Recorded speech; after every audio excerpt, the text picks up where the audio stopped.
December 29, 1890, dawned as a strangely warm morning at Wounded Knee Creek, a false spring before a massacre. By 1890, the Lakota were pushed to the brink. A generation of broken treaties had stripped them of millions of acres and their lifeblood, the buffalo. As hunting grounds evaporated, the Lakota were confined to reservations.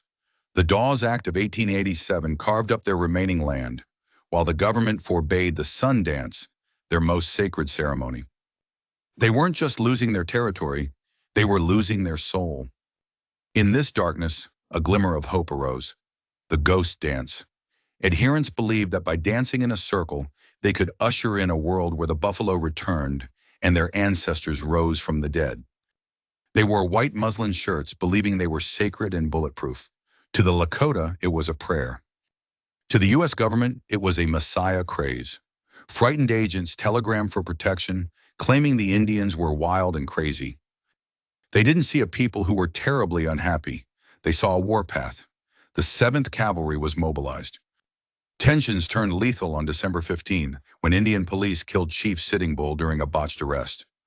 Fearing they were next, his half-brother, Chief Spotted Elk, led a band of 350 refugees through the winter toward Pine Ridge, seeking safety with Chief Red Cloud.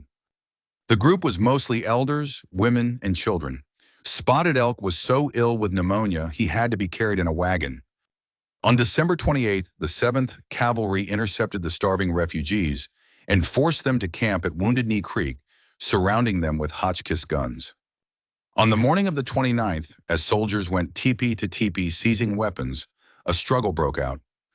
A medicine man implored the heavens to protect them, but a single shot rang out. Within seconds, the American soldiers launched a hailstorm of lead from rifles and rapid-fire cannons.